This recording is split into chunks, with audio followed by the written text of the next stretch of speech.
According to the Economic Survey 2021 that was presented by Finance Minister Nirmala Sitharaman just before the announcement of the budget earlier this month, India's economy is firmly in the middle of a V-shaped recovery and will bounce back with double-digit growth in 21-22. Although we are experiencing one of the worst pandemics of the century, globally the stock markets are looking up since the beginning of this year. Factors such as COVID-19, vaccine development and administration, economic recovery, amplified fiscal and monetary policy are responsible for this positive spiral. Most businesses across sectors are making attempts to adjust to this new normal and are now finally getting back on track, right? So what does this mean for the Indian investor? How should they invest in 2021 to ensure good returns?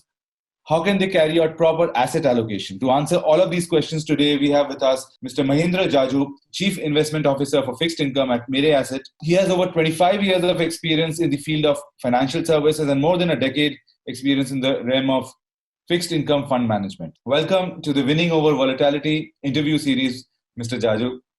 Thank you so much for inviting me. I am Raudra Bhattacharya, head of the HT Brand Studio, and your anchor today. And our episode will focus upon how corporate bond funds are a great investment choice in the current market. My first question, sir. The Indian economy has crossed this great hurdle, and we are, of course, expecting a strong rebound this year. Do you believe that the coming decade will be about economic growth for India riding on the back of domestic consumption and the massive boost for domestic manufacturing that is expected to sort of come as a result? So I am more than confident. I am equally excited about the prospects for India because India has always been a land of potential. We have had some very meaningful structural reforms during the COVID time. The Atmanirbhar theme that the government has adopted, I think, has worked very well. We have had a very, sensible approach to the COVID management in the sense of focusing in the first phase on helping the people who got affected adversely, and then now the fiscal stimulus package that has come in the, one exhibition of that is the high fiscal deficit, which is projected for the next year, which is largely going into the capex related situation. The more important part is that during the COVID time, we have seen the high quality companies reduce debt. I mean, one would have thought that this will lead to a lot of stress. For the first time, we are seeing EBITDA growth outperforming the expectations. So there is a lot happening, and I think a good ground has been laid for a sustained growth in the next decade and beyond. So I think we should all feel very confident and excited about the future prospects. Wonderful. So the ingredients are now sort of coming together. The COVID numbers are in control, great. And of course, the fiscal stimulus is expected to boost demand and of course trickle money down into the hands of consumers finally to spend. So in this current scenario, can Indian investors take advantage of these sort of emerging opportunities in the short and long term? And how can one measure performance on returns the right way? I will restrict myself to the fixed income. And in case of fixed income, we have had one of the most spectacular rally.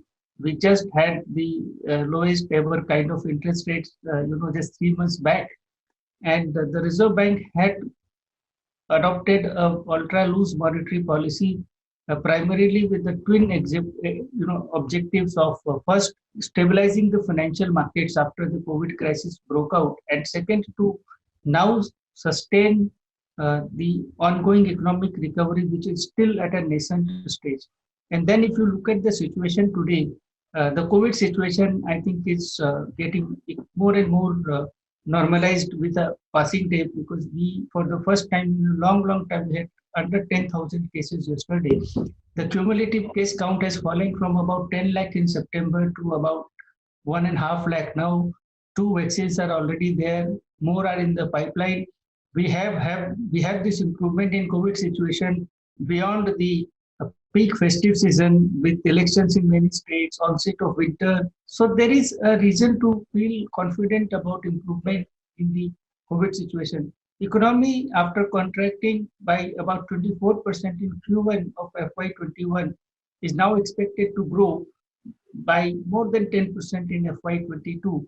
So the two reasons for which Reserve Bank took an exceptional position are now beginning to moderate. And therefore, at some stage, we should expect the normalization of the monetary policy. We have already seen two signals. One is that the RBI started the flexible rate reverse repo, and second is now they did not roll over the CRR relaxation which was given during the COVID time. At the same time, there you cannot rule out a relapse of the COVID situation. So one has to be on guard. We cannot let our guard down, and the economic momentum still needs a lot of hand holding. Fortunately, we are in a very encouraging macro fundamental environment. The global central banks are all continuing to follow an easy monetary policy situation. Headline inflation in India has fallen to 4.09% in January. So there is that extra bit of leg room or the elbow room for Reserve Bank to maintain a easy policy stance.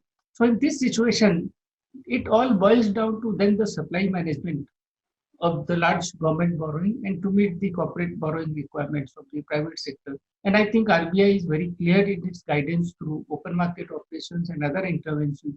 So I think at this point, we are looking at a range-bound interest rate environment. However, in the second half of the year, once you have the inputs on monsoon and how the inflation behaves in an economy which is growing in double digits, possibly there is, because of the higher credit demand, which is a good reason to have possibly some nudge up in the interest rates in the second half. So that's the broad big picture that we see now. Interesting. So some tightening from the RBI front is slowly expected as we go ahead. I mean, assuming that growth is on track and all the right indicators are there. Yeah, absolutely. And I think Reserve Bank has done an incredible job in managing the COVID situation. And when the things come back to normal, I think they are very objective people and they also react to how the market evolves. So some tightening or hardening of yields will be in order depending on how the situation evolves. But then one cannot just focus on that. One has to see whether the competitiveness and the profitability and the stability of the system is able to absorb that. And I think that's the only time that will happen. So I think we are very encouraged by how we look at the situation right now. And in the context of the possibility of interest rates going up or the corporate spreads widening because of the crowding out of the private sector borrowing because of the large supply in the system, it will possibly create an opportunity to invest into high quality corporates at attractive spreads because when the economy is growing at above 10% and with a momentum to grow by another 10% in the following year, obviously there will be a larger credit pickup from the corporate sector. For example, we have all been literally, waiting to hear this, that a company like Tisco says that they will now go for doubling the, production capacity. That kind of capex news we haven't heard for a long time. So that's the good part, but obviously it will lead to some sort of, larger demand for credit, which will widen the credit spread. So you are going to possibly be in a fortunate situation where high quality companies are going to borrow at a time when the yields are going up and the spreads are widening. So it will be an excellent opportunity, as I said, to invest in a high quality company and I'm not just saying a particular name, I just give an example of how capex cycle is possibly looking to work up again. Wonderful, and it completely sort of adds up, right? I mean, and this was really my next question. What are the how do you perceive corporate bond funds as the right investment choice? And you've already answered that. So the second part of the same question, is there a specific category of investors who should be opting for corporate bond funds, in the year ahead and the next few months? So I believe there are only two categories of investors. One is the category of investors who look at fixed income as an asset, a part of the asset allocation of their overall portfolio. Yeah. People who look at debt not just to somehow preserve capital, but to maximize the returns on that. So they treat fixed income not as a savings option, but as an income generating option. Then they are the people who are oriented towards long term. They understand that markets are volatile, NAVs will go up and down. So essentially, what I'm saying is people with long term investment horizon, with a objective to maximize the return in the portfolio, they will continue to look at the bond funds as a very attractive option. Uh, History will tell us that those funds have always generated reasonably good returns. Those funds will obviously give you a little bit of volatility because there is no free lunch. And therefore, there are periods, let's say in the next 6 months or in the next 12 months, as we discussed, if let's say the interest rates go up a little bit, one way to look at it is that, look, when the rates go up, my existing investment will suffer a little bit of NAV dip and so on.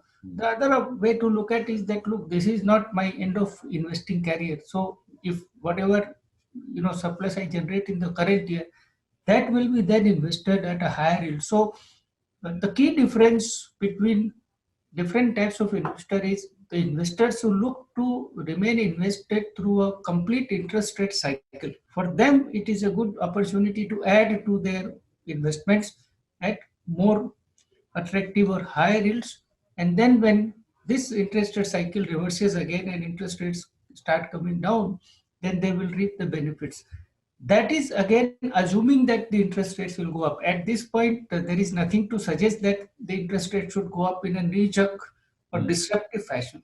And then there are other set of investors who are always making those uh, minute calculations that if the interest rates go up, we will be able to invest at that yield, etc. Now, in case of debt funds, there is a complication in terms of the taxation disadvantage if one invests for less than 3 years at a time. So most of the time, in our experience, whatever advantage you get by thinking too much about the interest rate volatility is wiped off by the tax handicap that you suffer. So my thought is that the investors should look at this as an opportunity, look at this as a market cycle, and focus on eventually ending up with a good experience of investing when this complete interest rate cycle is completed. Like, just to give an example, in 2018, we started with 10-year yield at around 6%, and then it ended at a high of close to 9%, and then we came back to below 6% in 2020. And that resulted in one of the outstanding market performance by debt funds during that period, notwithstanding the right challenges with the credit fund. So the trick is to basically avoid aggressive credit and not worry too much about the interest rate volatility. And stay through a cycle. I mean, to see the entire one interest rate cycle, then I think you are looking for a very happy experience.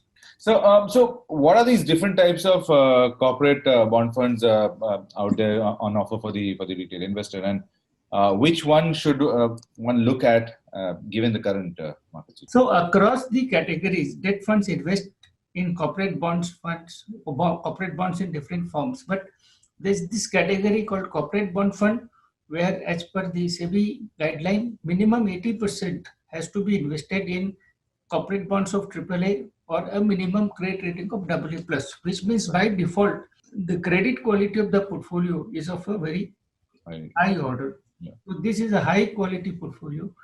20% is at the discretion of the fund manager.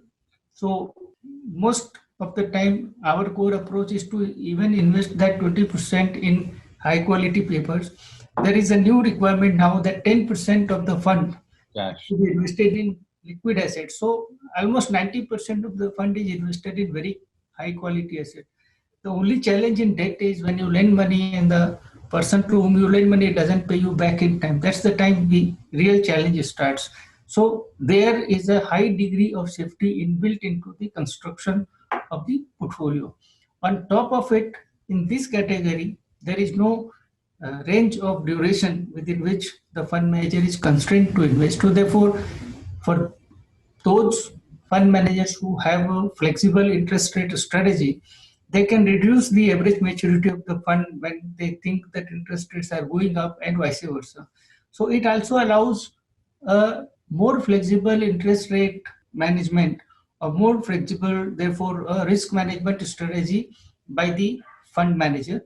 And to that extent, it gives an extra layer of either a participation, in a performing market and a downside protection in case of an adverse or unfavorable market. So this category, therefore, I think looks very, very attractive from the investor's perspective.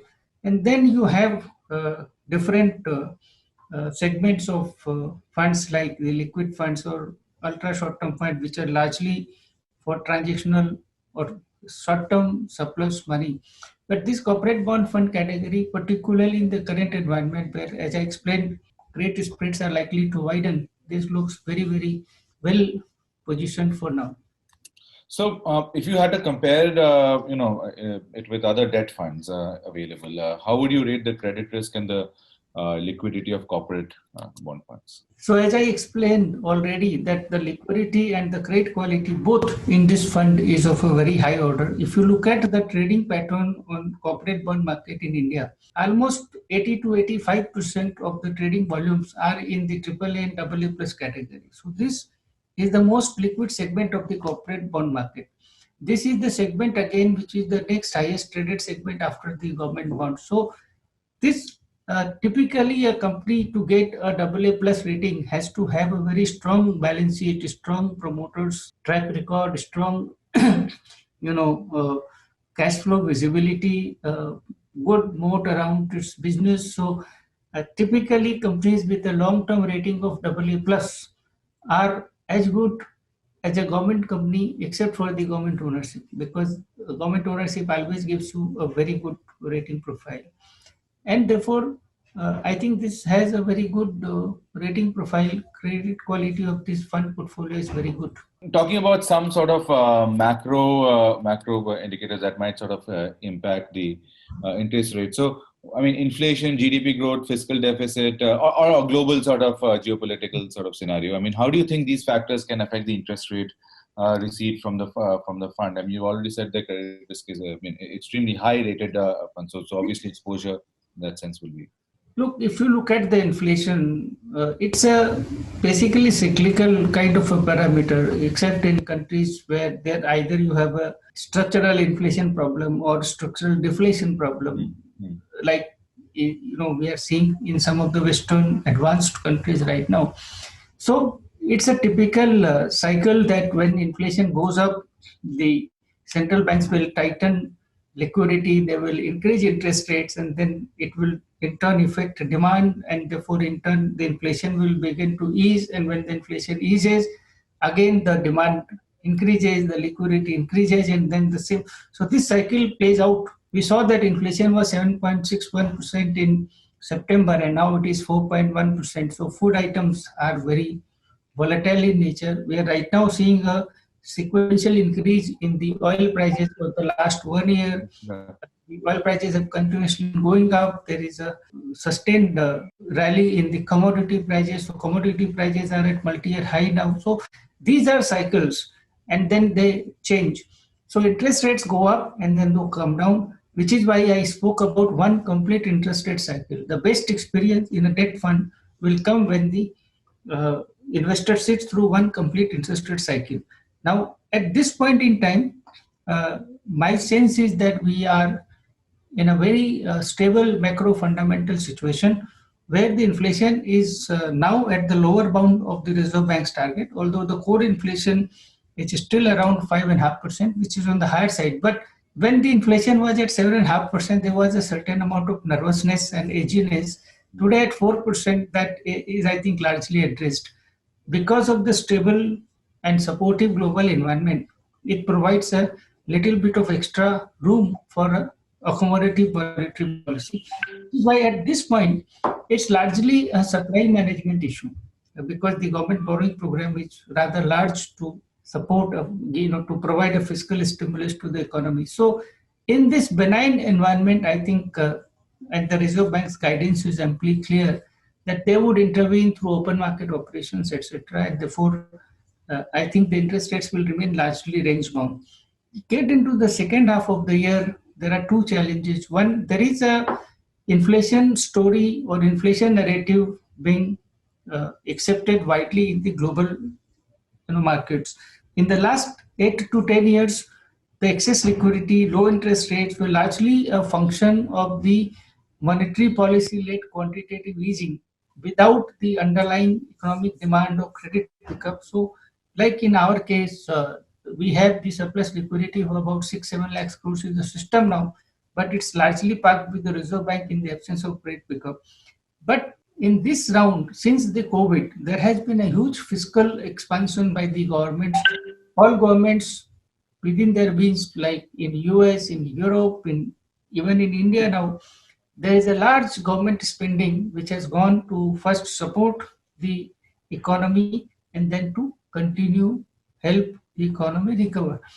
So this fiscal expansion may filter through the broader economy and therefore lead to inflation. Therefore, so one of the strongest exhibition of this belief of resurgence of inflation in the developed world is reflected in the 10-year US yield now going to close to 1/4 from a low of 0.35, even as the Fed remains as accommodative as it was ever. So what explains this increase in the US yields by almost 1%, or they have almost tripled from their low, is the belief that the inflation will bounce back because of the fiscal nature of this round of quantitative easing. So if those things play out, if you don't get a good monsoon, if your current account deficit widens, if the imports pick up again as the economy, so and some of those things are going to happen in one form or the other, then there is a possibility that then forced by the high supply, the interest rates may go up in the second half of the year. So that's how I think we are looking at the big picture right now. And what about global headwinds? I mean, you did mention the Fed policy and how that's sort of panning out. But how do global headwinds sort of impact India's interest rates? Oil prices, you touched upon that as well, right? I mean, that's on a high. Look, India is a country with a current account deficit. So whenever there is turbulence or disruption in the global financial markets, Indian markets are affected. I think right now the global central banks are committed to easy monetary policy stance. Although some in pockets of the developed market, we are seeing a concern on inflation, therefore the bond yield is inching up. Eventually, if the inflation doesn't pick up, then the central banks will anyway continue to remain accommodative. Even if the inflation does pick up a little bit, for example, the US Fed has already said that they would now not take a chance having not seen the inflation go above 2% for some time. They would rather see inflation cross 2% and then initiate any action. And therefore, I think in the foreseeable future, we continue to see easy monetary policy tailwinds for the Indian market. The global environment is likely to be awash with liquidity, so we will continue to see strong FPI flow. So, which is what money, gives the Reserve Bank a little bit of extra elbow room to maintain an accommodative policy. So we saw in the earlier part of the year when inflation went to 7.5% also, we were able to guide us for a accommodative policy because the macro fundamentals were supportive when the global environment was supportive. So to that extent, I am not particularly worried about a sudden switch in the monetary policy stance either of global central banks or of Indian, which is why we have more like range-bound interest rates now.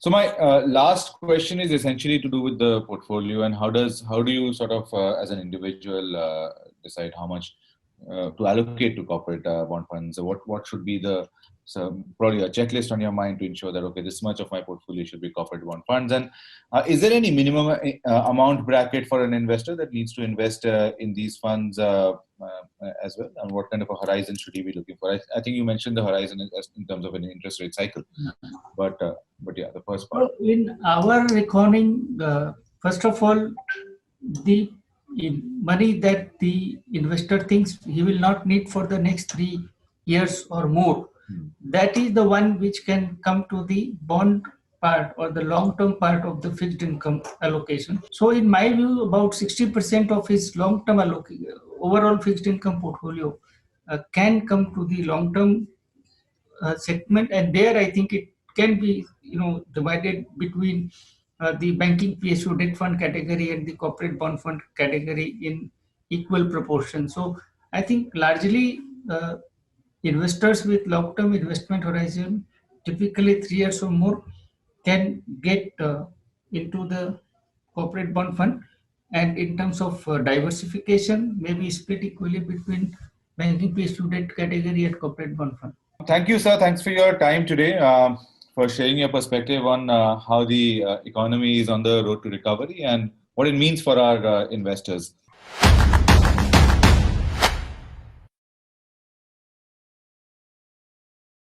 Mutual fund investments are subject to market risk. Read all scheme related documents carefully.